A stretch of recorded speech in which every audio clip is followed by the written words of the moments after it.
Merhaba sevgili arkadaşlar. Merhaba Özgül. Bonjour chers amis et merhaba Ekrem. Çok şıksın bugün. Ah je suis chic. Merci pour le compliment. Hayır, iltifat değil, bir gerçek. Peki bunu Fransızca nasıl söyleriz? Ce n'est pas un compliment, c'est la vérité. Ce n'est pas un compliment, c'est la vérité. Ah elle est jolie ta cravate. Evet, kravatım güzel değil mi arkadaşlar? Bugün izleyicilere ne anlatacağız Özgül? Aujourd'hui on va apprendre à parler du passé. Bugün arkadaşlar geçmişten söz etmeyi öğrenecekmişiz. Şimdi programın içeriğini hep birlikte göz atalım mı? Maintenant jetons un coup d'œil à notre sommaire.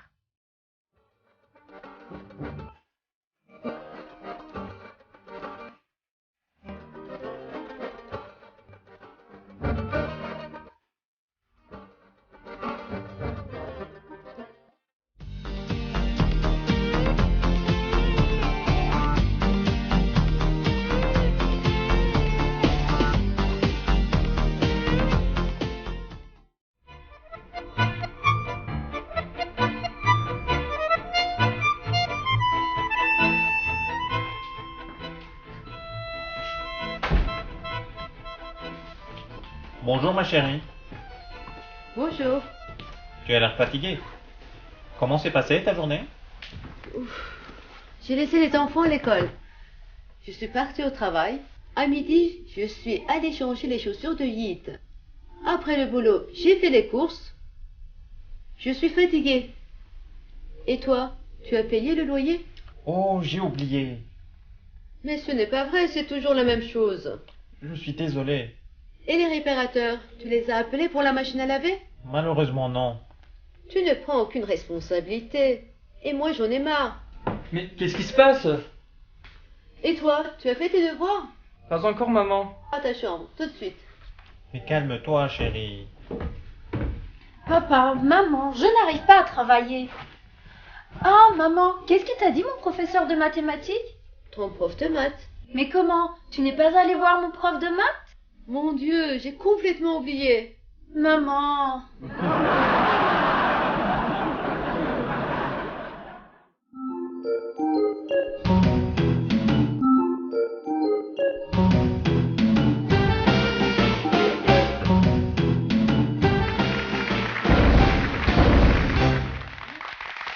Bonjour et bienvenue chers téléspectateurs à Bravo Champion. Aujourd'hui nous allons accueillir sur notre plateau Monsieur Mehmet Aydın.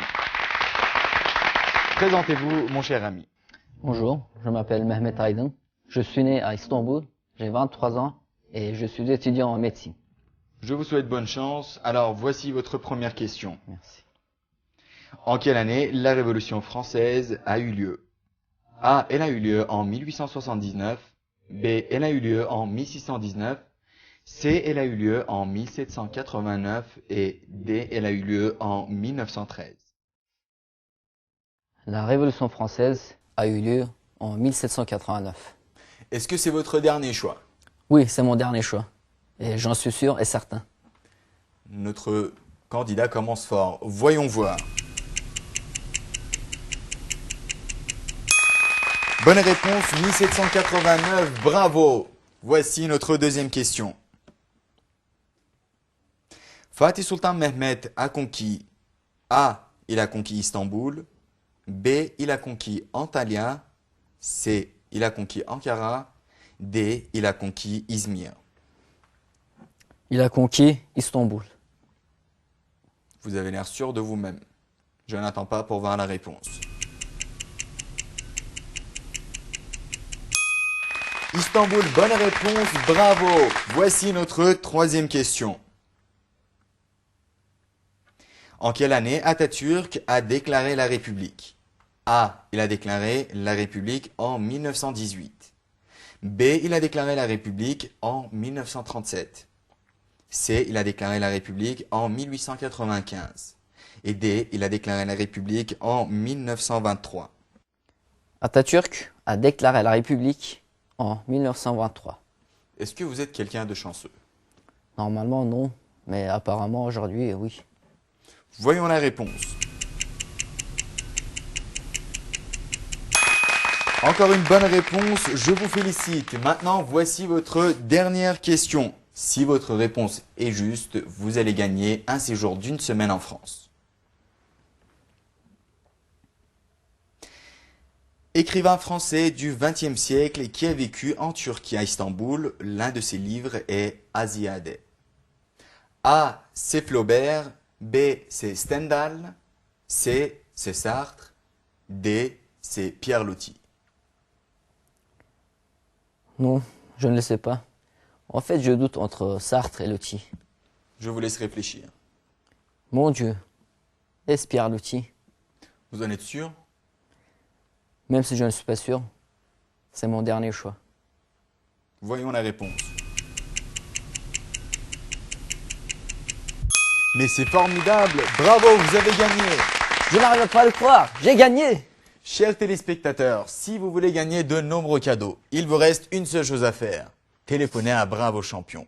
Je vous souhaite une excellente journée. À très bientôt.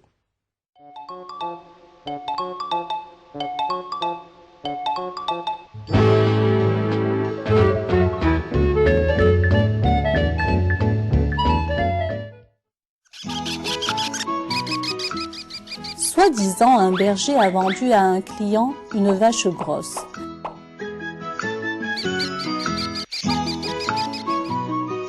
Mais le client, 2 jours après la vente, s'est rendu compte que c'était un taureau.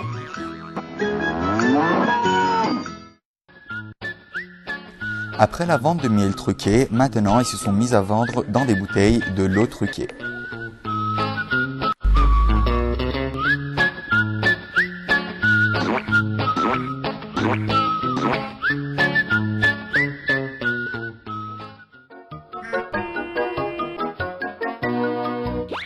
On a retrouvé Fifi disparue il y a une semaine à côté de son petit ami Calabash. Les températures ont augmenté à Uludağ, la neige a fondu, les touristes prient pour qu'il neige.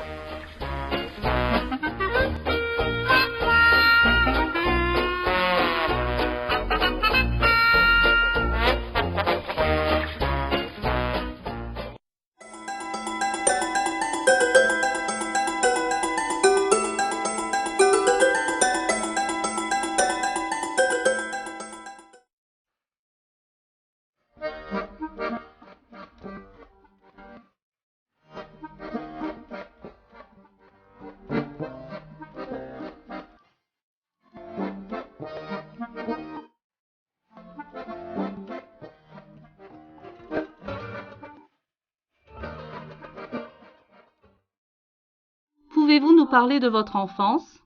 Je suis né dans un petit village qui s'appelle Yalıköy, au bord de la mer Noire, près de Trabzon. J'ai passé une enfance extraordinaire, en pleine nature. J'ai de très bons souvenirs de cette époque. Donc, à cette époque-là, il n'y avait pas de jouets. Les enfants jouaient donc en pleine nature. Et puis, notre jeu favori, c'était de jouer avec de la boue. Je pense que les premiers signes artistiques me reviennent de cette époque-là déjà. Pouvez-vous nous parler de votre parcours artistique? Eh bien, c'est une longue histoire. Vous savez, après les années de lycée, j'ai fait des études dans le domaine de la géologie.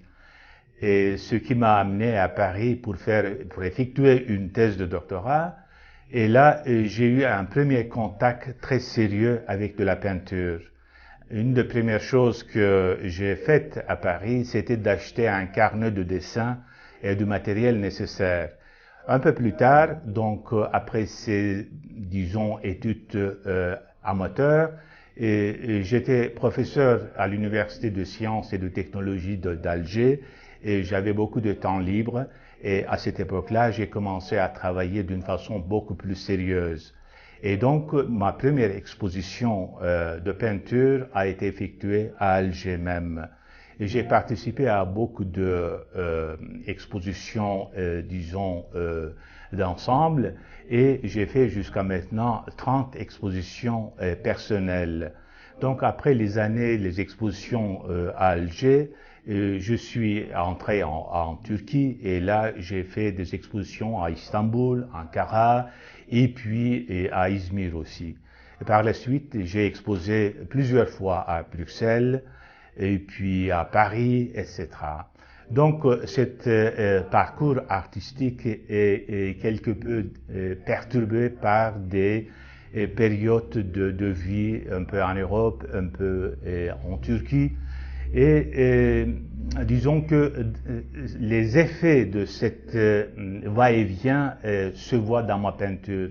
Disons, les critiques d'art européens pensent que j'ai une peinture très orientale, alors que les critiques d'art turcs pensent que ma peinture est fortement inspirée par disons, de la peinture occidentale. Et donc, maintenant, bientôt, je vais faire 25 années de peinture. Maintenant, comment définiriez-vous votre peinture?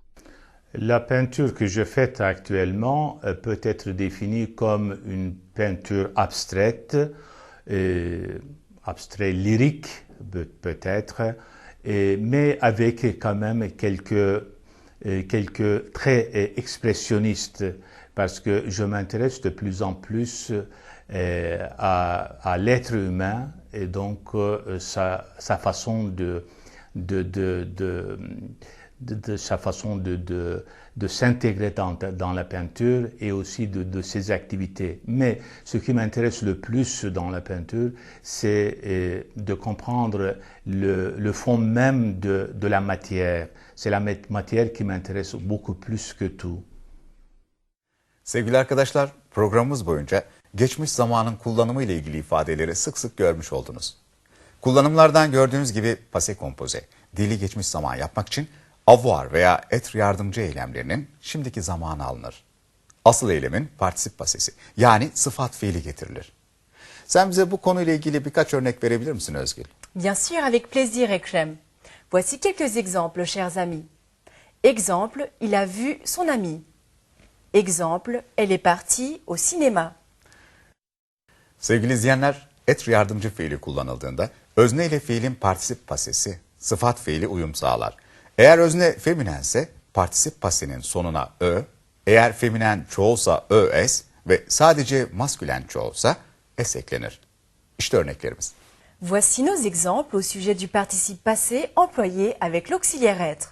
Exemple, il est venu. Exemple, elle est venue. Değerli izleyicilerimiz, passé composé, dili geçmiş zamanın kullanımı ile ilgili ayrıntılı bilgiler ders notlarınızda verilmiştir. Konuyu pekiştirmek için kitaplarınızdaki bilgilerden yararlanmanızı öneriyoruz. Bir sonraki programda görüşünceye kadar hoşça kalın. Au revoir.